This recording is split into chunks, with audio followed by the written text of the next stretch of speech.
Hello, Texans. I'm Susanna, and this is the Susanna Gibbs Show. I've been fortunate enough over the past 25 years to have two careers. One as an actress and producer, the other as an insurance agent. And it's a very interesting mix of art and business. But I'm a sucker for a good story. I'm also kind of a dork for process. So that's a lot of what you're going to hear about on this podcast. We're going to hear from artists, idealists, entrepreneurs, the hows, the whys, choosing to get up again when all may be lost. Seems lost. Today is an archived edition of Gib Agency because we're on vacation. It's a mere 145 degrees here in Texas, so we're going to go get out in the sun, hang out in the water, do a water park with the family. So it should be really fun. What we've done for this edition is we have two excerpts from previous podcasts. One is John Meador. He's the pastor of Cross City Church, and his relationship with God and how that changed through hardship. We're also going to hear from Rick Smith, who similarly had a big talk with God one night, made some promises, and made some changes in his life. I hope you enjoy. At the end of this podcast, we're going to end it with an insurance tip because the insurance agency sponsors the whole thing. Again, mix, art, business, all good things. And it'll, send you out into the world a little bit smarter. And now, on with the show. So today on the podcast, I have John Meador. Am I saying your name right before we even get started? You are. That's correct. He's a pastor of Cross City Church in Euless and the author of God's Not Done With You, Encouragement from the Bible's Greatest Comeback Stories. Thank you so much for being with me. Well, I'm thrilled to be with you, Susan. Thank you for asking. So you've been a pastor for 35 years, is that right? Nearly 40 now, the last 17 here at Cross City, which used to be called First Baptist Church Euless. It's right next to the Dallas-Fort Worth Airport. And we changed our name about 4 years ago because we were planting some satellites in different cities. And so Cross City Church became the main name. We're Cross City Euless. We have Cross City Keller. We have other plans for other locations. Oh, that's great. When did you decide that you were going to be a pastor? I couldn't find the answer to this question in all of my research, and I just feel like there's probably a good story there. There's a great story there. I was a college athlete, and I played basketball in college and had no intention of going into ministry. My father was actually a pastor, and a very good one, a very genuine, godly man. I've been blessed with great parents. But I did not want any part of that. I didn't want any part of pastoring. I was a believer. I walked with the Lord, but I saw myself in athletics, and if not in athletics, then in business. And so I got a business degree in college. But as I was going through the Bible, reading through the Bible on my own for the first time, I was really owning my faith as a college student. That was my faith. It was not my parents' faith. It was me experiencing the Lord in a fresh way. And as I was walking through the Bible, I got to the place in the Bible called Ecclesiastes where Solomon is saying vanity is vanity, all is vain. And he talks about just how vain the world is and how vain different pursuits are if you're not following what God wants for your life. And in the middle of the book of Ecclesiastes, I sense the Lord saying, I'm calling you to ministry. And I didn't know what kind of ministry. I had a lot of arguments about it because I couldn't hear well. I thought pastors need to be able to hear well. At the time, telephone technology wasn't so good, and so I didn't ever speak on the telephone, and I was terrified to speak in public. So all these things were just not adding up in my mind. And as I began to pray about this over a period of time, God just began to answer every question in a very spiritual, biblical way, and I came away going, wow, I would be foolish not to hear that call to preach. In essence, God told me, not in audible voices, but in a voice that was very unmistakable, if you can hear me, that's the one you need to hear the most. And so over the course of my ministry, I've tried to hear the Lord better than anything else. I have two questions I want to ask at the same time, and I'm trying to decide which one to go with first. I'm going to dip back to athletics for just a second. How did you compensate for your lack of hearing on the athletic field? Because you can't hear the whistle, you can't hear the referee. Football was wild in high school because you sure can't hear it on the football field. It's a much bigger field. And so I often played much longer than I should have on any given play and maybe got a few penalties out of that. But on the basketball court, it was a little more obvious when the play stopped, and so that's kind of how that worked. That whistle is too shrill for me to hear. So consequently, I just kind of became alert through just peripheral vision and being able to see everybody stopped, and so that's how that worked. It didn't end up being too bad. Okay. Now, the other thing was, as a pastor of 40 years, I would assume you've done your fair share of counseling. Do you feel like your hearing, lack of, loss of, probably that, there's a better way to say that, gave you a little bit of street cred when you were talking to people about overcoming adversity? There's no doubt. There have been many times when someone has described some sort of a handicap or difficulty where they felt like they were behind everybody else, and I could honestly look at them and say, I know exactly how you feel when it comes to being behind. Grades were always difficult for me. Some social circumstances were not easy. It, it's easy to identify for me with people that have those kinds of struggles. That are unchangeable things that they wonder, why does God not change this? Why did God not heal me or help me more? So I can certainly identify with that. But Susan, I would also say, I think this is something that just kind of, I think, impresses me over the years. I have to listen really intently for me to hear what someone is saying. And most people are not good listeners. And so for me to listen carefully to them when they speak is appreciated. Now, they don't know that I can't survive without listening intently. They don't often think of it that way. They think, "Wow, he's a good listener. He really does hear me." And but I have to listen intently, and I think that along with the compassion element helps me in ministry. Do you feel like people's reactions to hearing loss as a child are different than now you're an adult? Yes, I do. If you're a child and you lose your hearing, you are you're in a spotlight that adults aren't. Children are not normally as compassionate as adults may be with any shortcomings. And so there's the ridicule, there's the mocking that goes on, and then there's the self-identity issue, which I struggled with growing up. And trying to find some level playing field, so to speak, where I'm equal to you was a quest that I had. I mean, I need to be equal to you, I would say to people, or think at least in my mind. And I'm not equal to you because I can't hear as well as you can. I can't function in some ways as well as you can. So it became an identity issue with me, and I use sports as my playing field. I can't compete with you in the classroom, but let's go out on the football field and I can take care of you, and that kind of thing. And that's not the right way to live, but it's what I dealt with, and that's what children deal with. Um, adults have a little bit different way of going about that. I humorously remember a doctor, my hearing doctor, saying to me when I was a young boy that you must wear hearing aids or you can't function. I didn't want to wear them because they were obvious. He said, "John, one day all your friends will have hearing aids." Well, I didn't realize he meant 50 years later, 60 years later, but it's true. All my friends have hearing aids now. Yes, a lot of us will need them very soon. Some of us already have it. What do you think as a pastor is one of your more challenging aspects of your profession? Well, I think the last 5 years in particular, the world has changed. It's turned upside down. Pandemic is a piece of that, but you have politics, race, you have all kinds of issues that are different today than they were 5 years ago. I remember saying something to someone about a week ago that things I wrote down 30 years ago about struggles that people have and what people are having now as struggles are light years different. It's just so much different. Um, so you've got your gender issues, sexuality issues that weren't even imaginable 30 years ago. So I think pastoring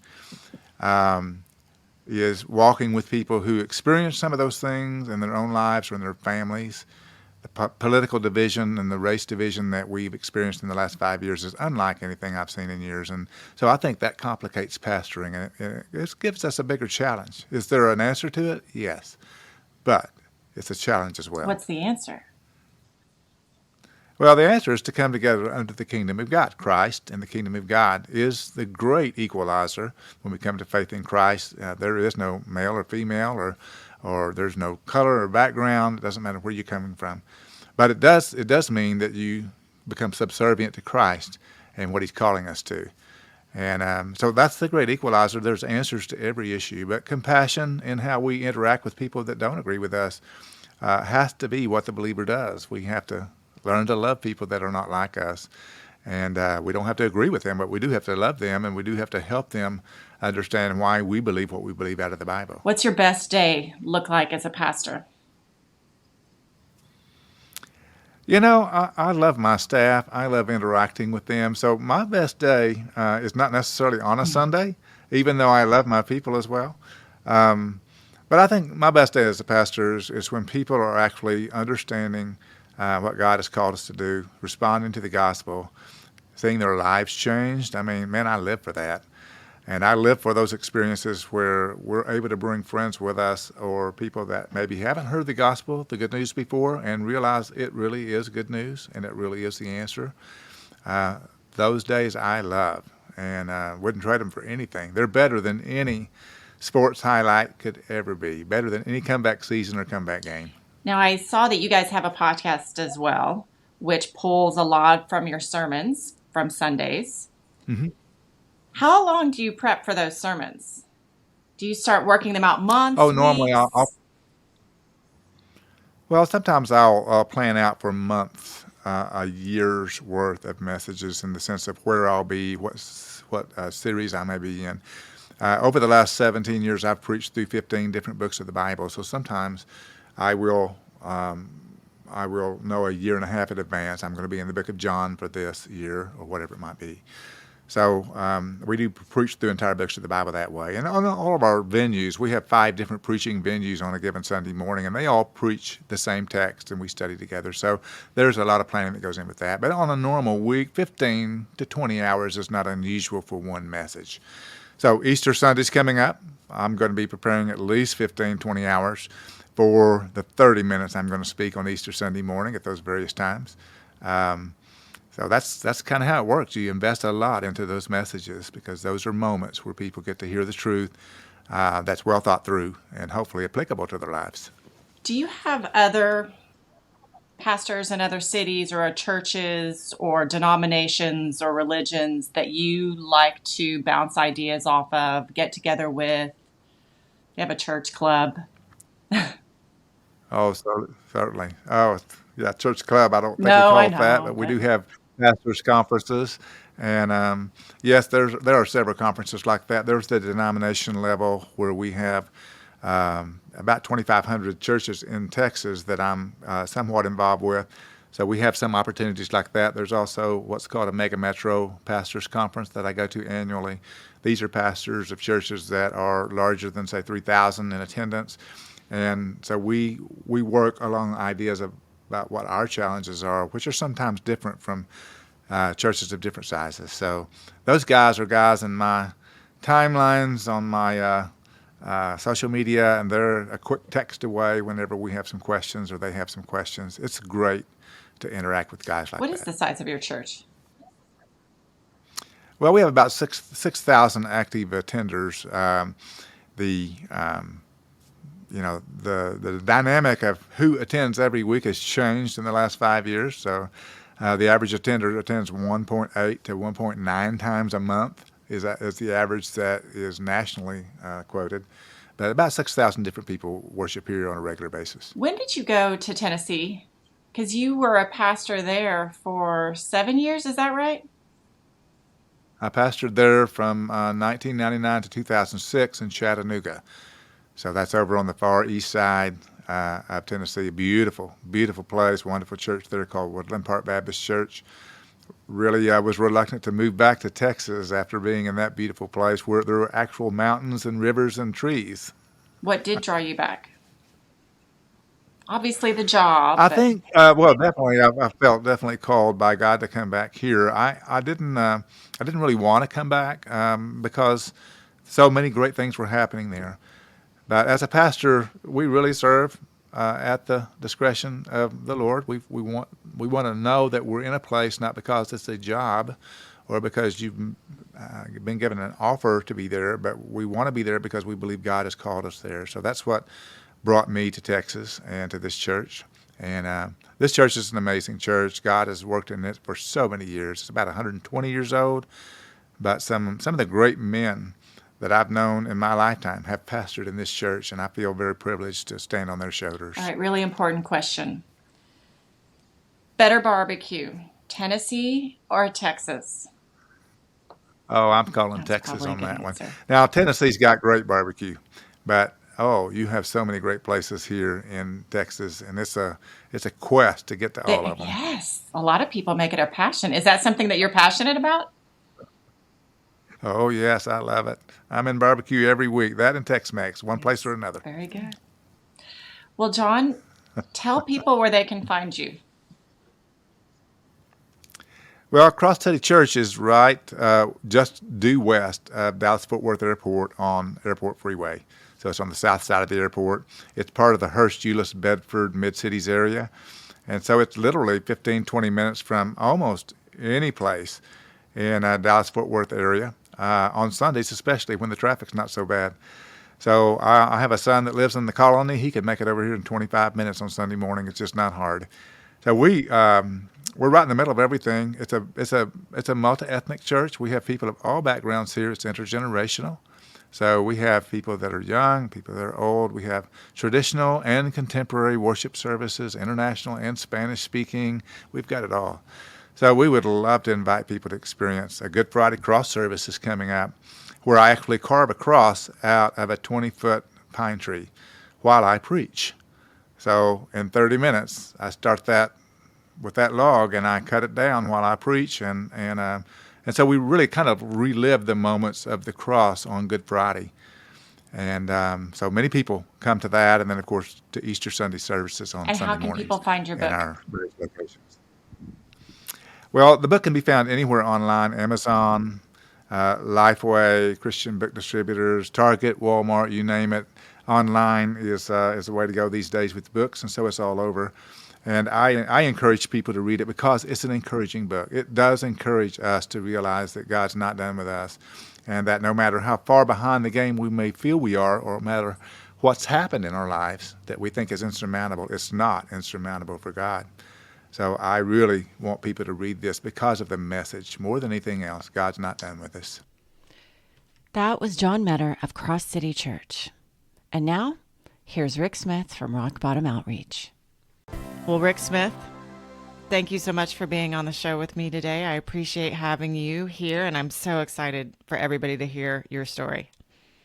Well, Suzanne, I appreciate it. I'm excited to be on here. When I saw I'm not even sure how I saw it, maybe on Facebook or something, and kind of started me thinking like, man, what a great opportunity to share my journey. And well, and insurance had a lot to do with it because it almost cost me my life. And I was like, what a better fit.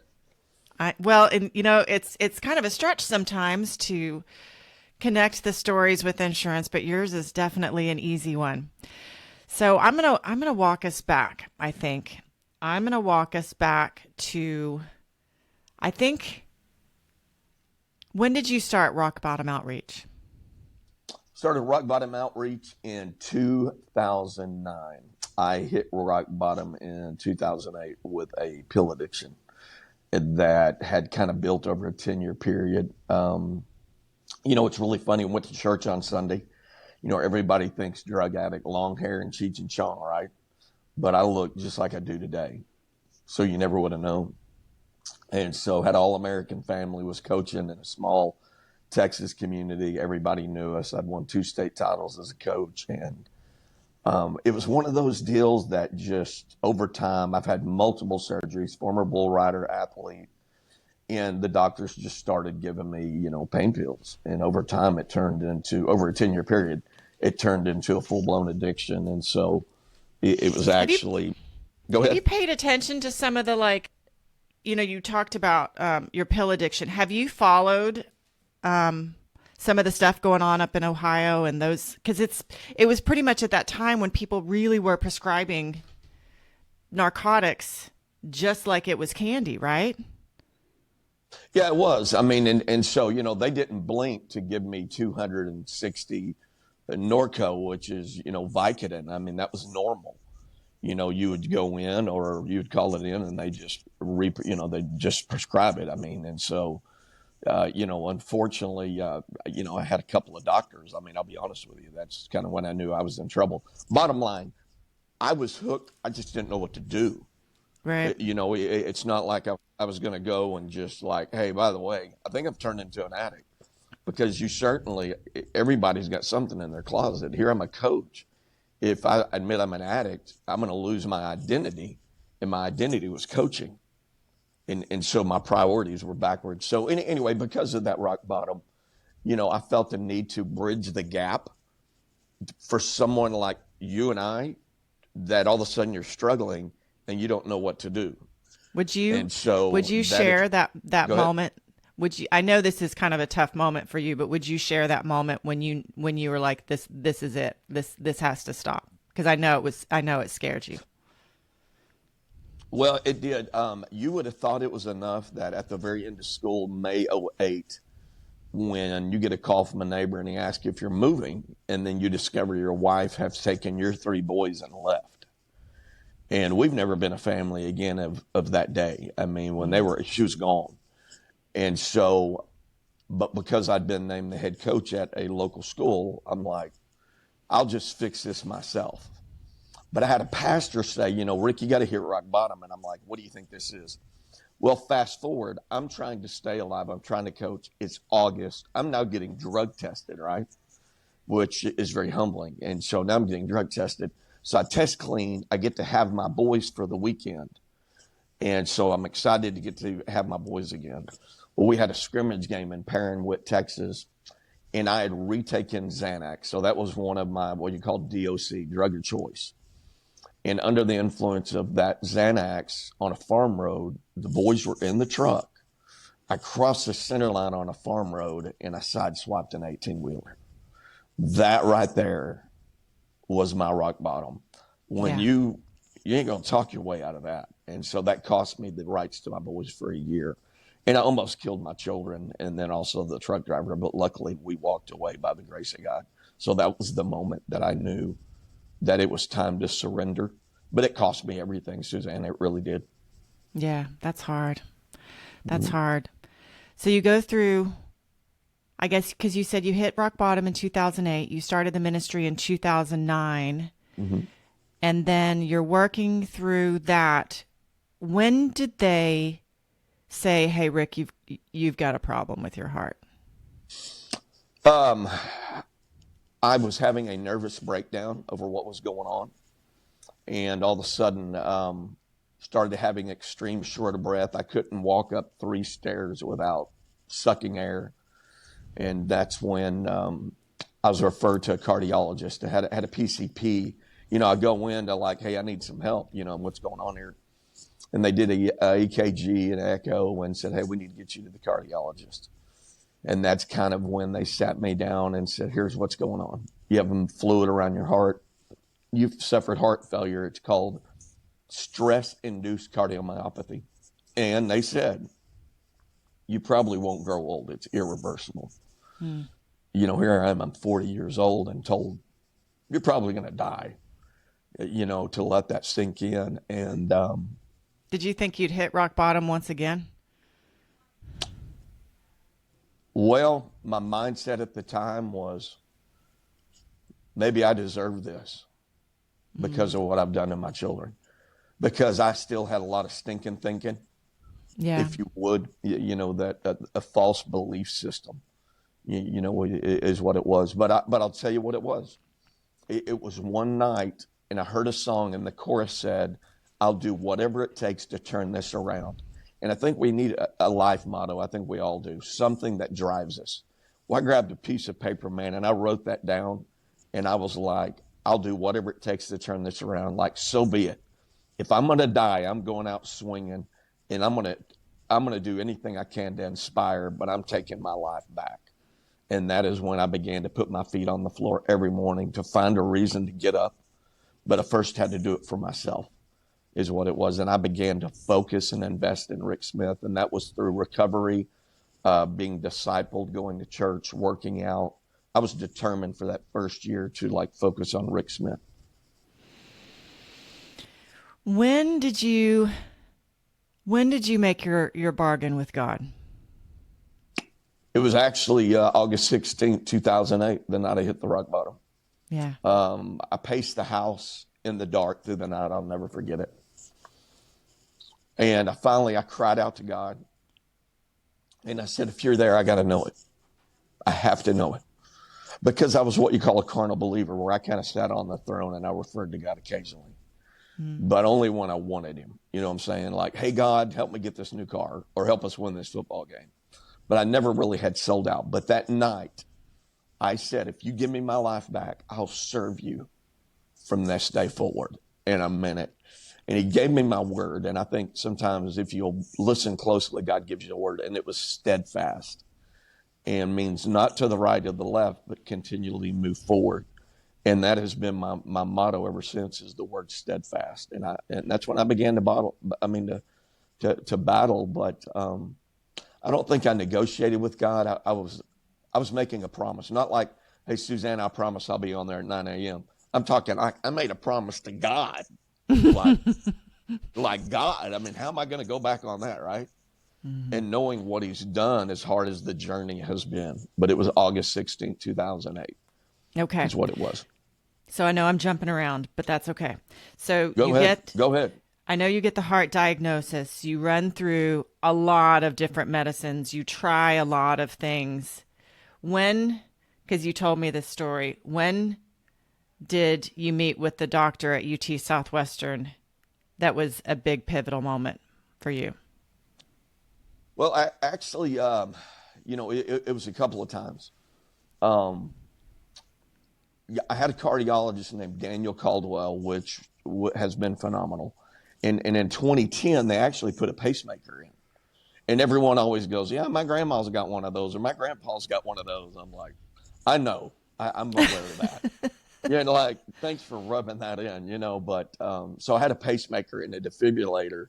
And so actually during football season one time, I wanted what they call VTAC, and it went off during the football game. I thought the ball hit me in the chest out of bounds, doubled me over. Buddy to the right says, what's wrong with you? And I go, oh my gosh, dude, I think my thing went off. And he goes, what does that mean? And I go, we got to get to the ambulance. So by that time we get to the ambulance, I'm back in a normal rhythm. But I end up in the hospital. Dr. Caldwell comes in, but I text him all the way to the hospital, and I said, my device went off. And I kid you not, he wrote back, LOL. This is funny, Hal. How's this funny? Yep, right. And so at the hospital, he said, I wasn't laughing at you. He goes, that's why you have it. He said, you would have died, right? And so it kind of hits you like, oh my gosh, like I'm really sick, because I had maintained with medication. But let's go to 2018. That's when they're like, I need you to meet with a transplant team. And I go in there, but I do real well on the test.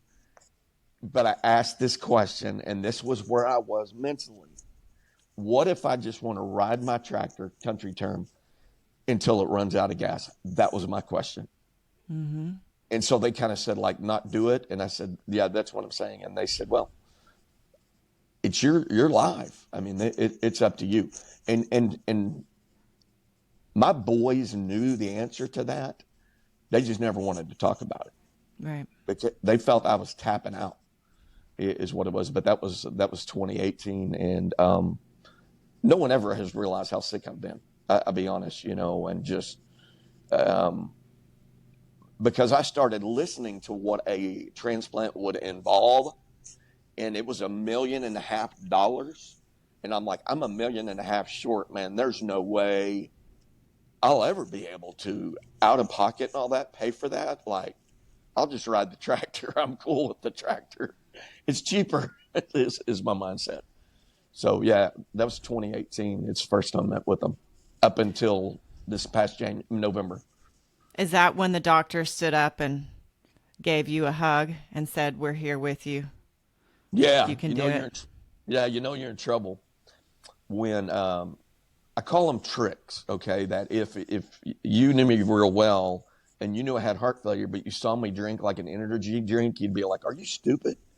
Why are you doing that?" Because you have no energy when you have heart failure. Mm. So I had these little tricks that would help me get through. Here I'm still coaching. I'm doing ministry. I'm a hospice chaplain. I'm doing, man, I'm Tigger, man. I'm like getting things done. I'm bouncing around. But all of a sudden, my tricks aren't working no more. I Mm-hmm. used to, during the cold weather, it would open the bronchioles and I could breathe. But all of a sudden, that's not working. Now I feel like my heart's going to explode. Go to the PCP. She runs the labs. She's like, it's called BMP. Like, your numbers are out or through the roof. You got to go to the cardiologist. So that's when she sent me to Caldwell. And that's when they did an echo. Caldwell comes back and he looks me right in the eye and he said, "Rick, I can't do anymore. You're rapidly declining. Medication's not working." He said, "It's time to go to do a transplant and get evaluated." And I'm sitting there with my mouth open, and and all of a sudden he hugs me, like I stand up, he hugs me, a frontal hug, and he said, "I won't let you go through this alone." And boy, it hit me to say, if I don't do this, I'm dying. I'm going to die.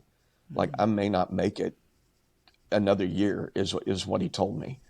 And that's when he called Dr. Mark Dranzer, and he's the chief of cardiology at UT Southwestern, which is the #1 transplant hospital in the nation. Mm-hmm. And so that they rapidly got me in, and that's when we had that first discussion at UT Southwestern, and they began to kind of tell me what that looked like exactly. Do they do any coaching for you as far as, because, I know they talk a lot about what medically is going to happen during a transplant, but do they talk much about emotionally how you're going to feel? Like, did you ever feel guilty about getting a heart transplant from somebody else, or whether you deserved it, or? Yeah, they leave no stone unturned. Oh, good. I'm gonna be honest with you. Because when they have a transplant team, they got a transplant team, and we're talking psychologists, psychiatrists, social workers. They have mastered the art of this thing, but they can talk all day long, but you're really not prepared for it. You're not really that prepared until all of a sudden reality sets in. Till, like, you got somebody else living inside of you, and they even upon discharge, they send you home with sunscreen, like pill cutters, like they have not missed anything at all. They're very thorough, but they talk about a lot of the questions. What does your support system look like that you're going to need for your recovery? They want 24/7 coverage really for the first 6 weeks. So there's a lot of involvement, but you can only hear, but it's like the roller coaster. You can hear about it, but you got to ride it to experience it. Well, I've now been on the roller coaster. And so, Did yeah. did your previous addiction come up as far as whether you would be eligible for a transplant? Boy, you are good at this. You're good at this. I'm gonna pet, man. People are gonna think you and I like already did this already. You're good at this. Wow, that is a great question. That is what scared me the most. So you're in the hospital for 2 weeks doing this evaluation. Everybody that has an MD, but even the dentist, the psychologist. Sure enough, social worker starts to drill me about that addiction. So okay, it's 2023, y'all, and we had an incident November 2023 that I had to fire a doctor that could have cost me my sobriety. Just to be honest with you, it's important to have the right doctor. So I had to fire him, get a new PCP that doesn't prescribe anything. Well, I just happened to mention that. All of a sudden, next visit I get is the psychologist, and I get drilled about 2008. What did you take? Did you borrow them? Were you selling them? How many were you taking? Did you have multiple doctors? And when she walked out, Susanna, I'm thinking, I'm not going to get a heart. There's no way. That's going to be a deal breaker. No way. That's a deal breaker right there, is what it is. I was so upset. Did you have any like fears that people would walk up to you randomly and be like, why do you get to jump the line? Why do you get a heart? I can't imagine anybody ever did it, but that it would be something I would worry about, this random conversation that would probably never happen, but. Right. Yeah. Or did it happen? No, it just, yeah, it has. Being visible in the community and like you do podcasts and people recognize you in the community, they feel they know you even though you don't know them, and so they feel freely to come up to you. But like, I think it's amazing. My brother was on the list, but he died before he got a heart. That doesn't make you feel very good. Because you're like that little song, why me, Lord, what did I ever do? That old Chris Christopherson song. Yeah, but yeah, absolutely. Because people go on the list and they may wait for years. There's a little boy I know of 7 years old. Mm-hmm. And this little boy has opted to just be a little boy. And I know what that means. Because understand and I got the phone call after, and I didn't think I was going to get it. I honestly didn't, because of what you brought up about the addiction. And they kind of said, well, we just want to make sure you have a support system because you're going to have to be on narcotics. And when you discharge home, which I discharged home with no narcotics, by the way, praise God. I went home with Tylenol. That was it. Anyway, but they called on a Thursday morning after the team met because your life is in their hands. It's for them to decide. Because if you are a heavy smoker, drinker, vapor, or other type diseases, they will not offer you a heart. They will not. You don't have the support system. They won't. And so they called and said, congratulations. If you can imagine getting this call, congratulations. We met and we want to offer you a heart. Offer you a heart. Yeah. So You're now, like, wow. At this point, you're in the waiting process for a donor, right? So when you go into the hospital, and I don't remember this part of the story. So when you go into the hospital, it's not because the donor's ready, but it's because you have to go into the hospital, right? Yeah, I was put on what they call milrinone. Milrinone they call jet fuel for the heart. And it's a PICC line and it's in a backpack and it goes 24/7. So that's what was keeping me alive. And so, but I could still go in the community or whatever, but you can only live on milrinone for up to 6 months. But all of a sudden, like, it's pumping my heart for me, which hasn't been happening. And so basically, when they put me on milrinone, they brought me in on what they call a level 4 when they put me on the list.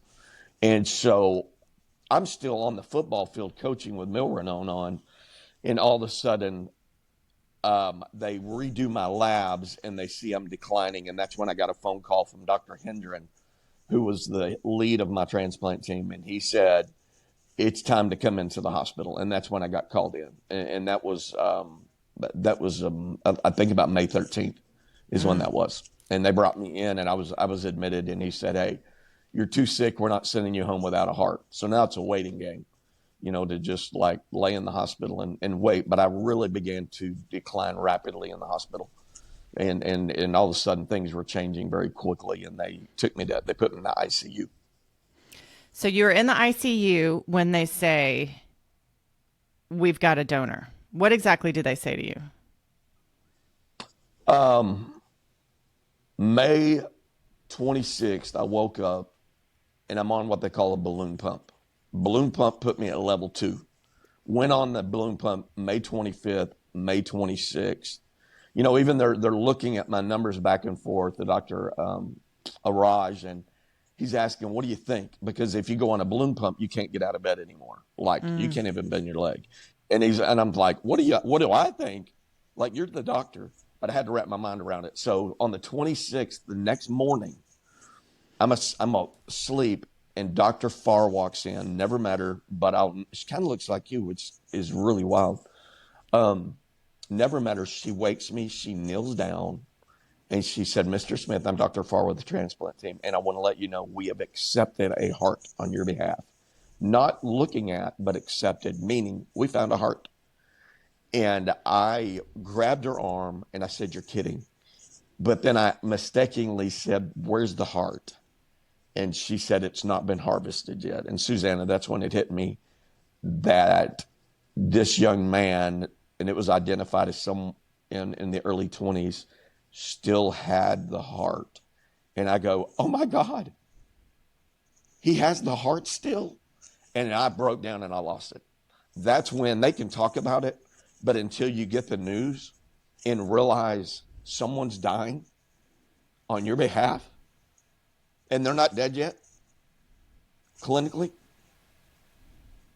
that's bigger than a Starbucks on a Monday morning. You're like, wow. But she said, "You can't think like that. This is a gift that he's giving you." And boy, I'll never forget that conversation.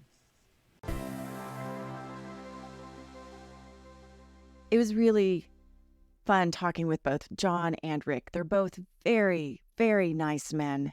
I had a great time in the pre-interviews and the post-interviews, and it was definitely fun to revisit them this week. And now, I don't have a good segue. I'm just going to do an insurance story this week.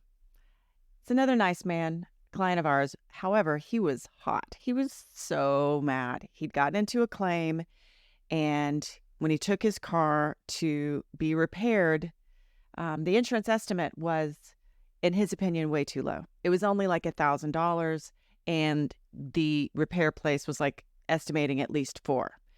Now, this is something that we're seeing more and more, and it even happened to me when I got hit earlier this year. The first estimate that comes from the insurance company, because they don't even come out and look at it anymore. You upload pictures, it's low. And the damage place told me, "Hey, we don't really know what it's going to be until we pull your car apart and see what's underneath and what it is. And once we do that, we'll submit an adjusted estimate to the insurance company." And in both cases, everything worked great. So if this happens to you, don't panic when the first estimate comes. Let the repair shop and the insurance company talk, and they'll work it out. And if you have an issue, then get your insurance agent involved. We're always happy to help. Thank you so much for being here. Again, please share this podcast. We appreciate that you spend time with us and hope that you will share it with some of your friends too. Go to giveagencydallas.com to connect with us, and we'll see you again next week.